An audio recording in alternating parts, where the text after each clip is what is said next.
last several weeks, we have been witnessing a very troubling situation unfold.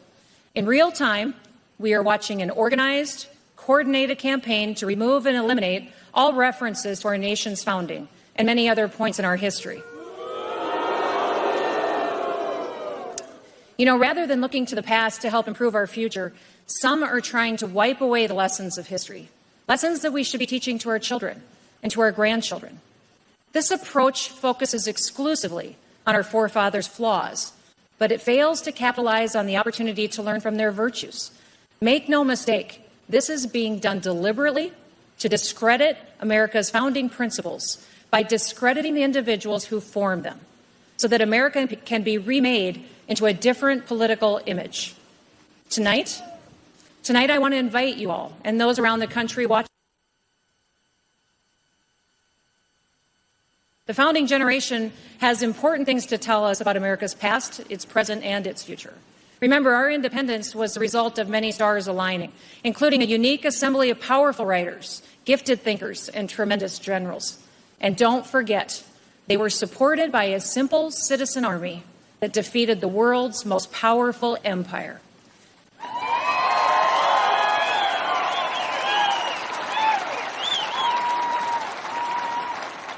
Against all odds and incredible struggle, we can find examples of perseverance, dedication, and commitment to certain fundamental truths. These men did not stage a revolt against the Kingdom of Great Britain for personal gain or for personal power. They did it because they knew they had to, in order to defend their rights to live, work, and worship as they saw fit. Following the British defeat, we could have had a king, but instead, we had a man who walked away from his position as commander-in-chief. And then he also walked away from the presidency. These examples, like so many others, rarely make the cut when looking back on their lives, but they undoubtedly serve as an illustration of all that Americans should emulate. Now, towards this effort, the signers of the Declaration of Independence pledged their lives and their sacred honor.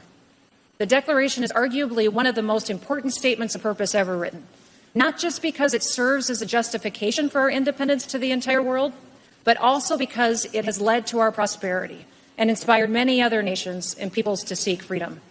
These words are not remembered nearly enough today. We hold these truths to be self-evident, that all men are created equal, that they are endowed by their Creator with certain unalienable rights, and among those are life, liberty, and the pursuit of happiness, that to secure these rights, governments are instituted among men, deriving their just powers from the consent of the governed. Let us never forget, especially today, that our government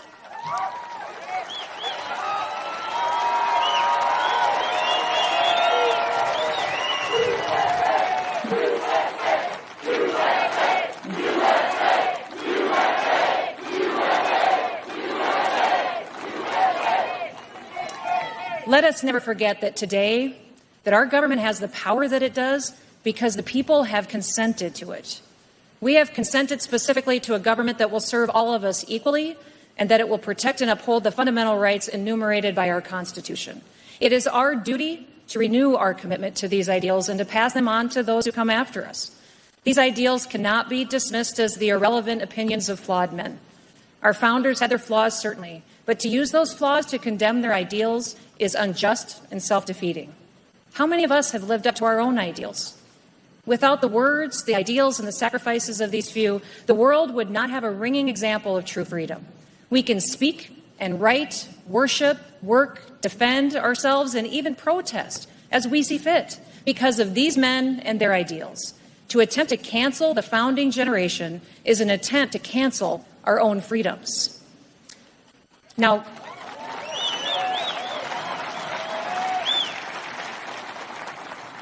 the rich and beautiful lands on which many of us live and in which we're now standing today are the result of men and women searching for more. At times, especially today, it seems like we're often paralyzed by the present and we're defeatist about the future.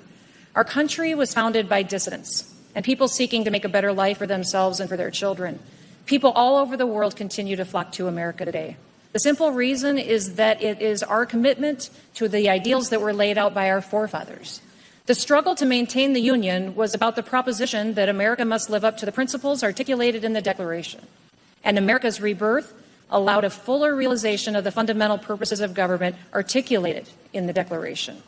In 1862, a simple question was put before Congress: can we do better? Our choice was clear. We could either nobly save or meanly lose the last best hope on earth. The way is plain, peaceful, generous, just, a way which, if followed, the world will forever applaud. The men and women who built this country envisioned an America that would project a positive influence throughout the world, to spread the values of the rule of law, optimism, and liberty to places that had not known them.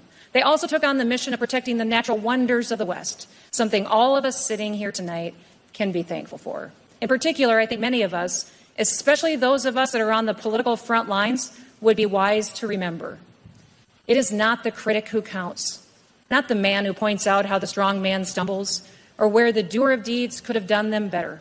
The credit belongs to the man who is actually in the arena, whose face is marred by dust and sweat and blood, who strives valiantly, who errs, who comes up short again and again, because there is no effort without error and shortcoming, but who does actually strive to do the deeds, who knows great enthusiasms, the great devotions, who spends himself in a worthy cause, who at the best knows in the end the triumph of high achievement, and who at the worst, if he fails, at least fails while daring greatly, so that his place shall never be with the cold and timid souls who neither knew victory or defeat. Boy, you'd be hard-pressed to find a more appropriate quote to guide leaders today. Leadership requires wisdom, a will to act, and a confidence to stand up for what's right.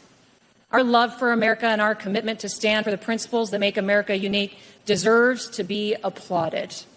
We honor these men and women for their contributions, their leadership, all the positive things that they represent, the things that make America unique, and call us to live up to our promises.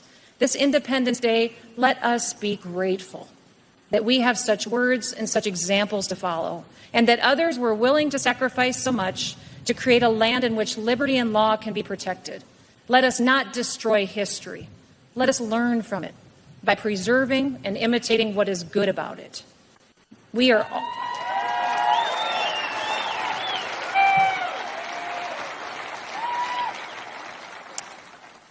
all committed to a country where any person, regardless of their standing at birth, can make anything of themselves. This applied to me. I was just a farm kid.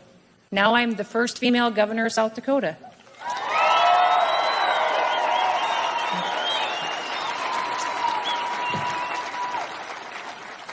But it applies to everyone else, too. Let us, like our founding fathers, pledge our own lives, our fortunes, our sacred honor to the cause of liberty and self-government, so that we may continue to have the freedom to follow our conscience, to build our lives, and to live in peace. Now, I want to introduce someone who understands precisely what it means to brave the dangers of the arena, someone who strives valiantly, who knows great enthusiasms, who spends himself in a worthy cause, and who has firmly and repeatedly stated his commitment to place Americans, American liberty, American safety, and the American Constitution before anything else. I am talking, of course, about President Donald Trump.